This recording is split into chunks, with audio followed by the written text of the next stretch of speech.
Oppo promised to deliver the Find 5 on January 29th, and lo and behold, it just arrived at our doorstep.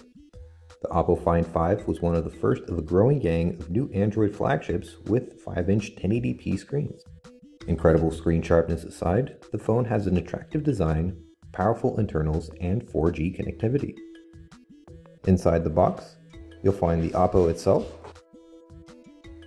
as well as a SIM ejector tool and some paperwork.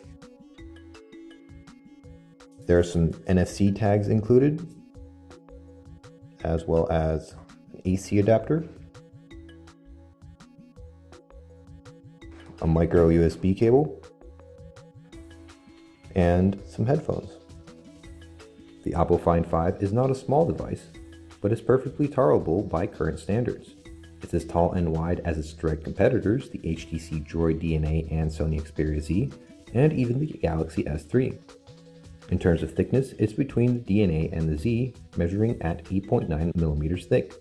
It's heavier than both though, tipping the scales at 165 grams, which isn't too excessive by any means, as we've handled heavier phones with smaller screens.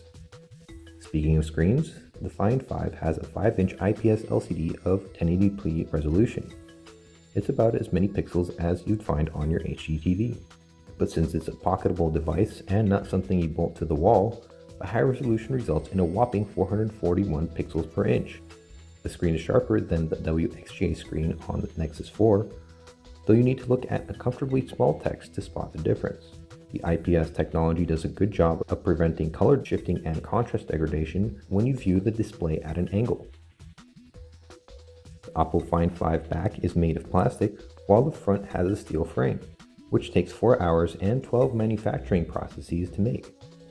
The smartphone is really well put together and wouldn't look out of place next to the Sony Xperia line of phones, for example. The Oppo Find 5 runs Android 4.11 Jelly Bean out of box and is powered by a Qualcomm Snapdragon S4 Pro chipset.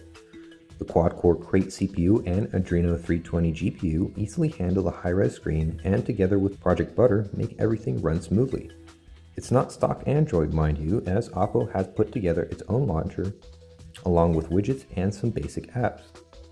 Some might not like the bright, colorful style of the icons and the Optimus UI's influence on Oppo's customizations, but things look functional and the use of tabs throughout the interface is welcome. The launcher uses big icons, only 4 will fit in a row, and there are 5 rows in total. That's not much considering the screen size, but at least Oppo uses high-resolution graphics for them. Also, the Find 5 has dedicated capacitive Android keys, so you don't lose part of the screen to on-screen buttons. The notification area has a scrollable list of power toggles which you can rearrange and hide the ones you don't need. The app drawer houses both shortcuts and folders, but not widgets. Those you pull out from a different drawer on the home screen, similar to how TouchWiz used to work several versions ago. You can rearrange home screens with the standard pinch gesture, and you can add up to 9 of them, more than on other launchers. The Oppo Find 5 has a built-in switcher, so you can easily try out new launchers if the stock one isn't to your liking. The camera uses a custom interface that's almost identical to other UIs we've seen. It can take 13 megapixel stills and do HDR and fast burst shot.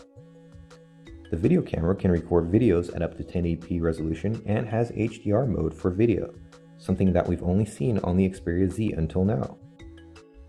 Oppo loaded the Find 5 with Quick Office and a capable file browser. Flash Player is pre-installed, but oddly the only browser available is Chrome, which doesn't support plugins. The Find 5 also comes with a couple of Nfc stickers, but no app to manage them. You can easily fix all of these shortcomings, however, with a quick trip to the Google Play Store.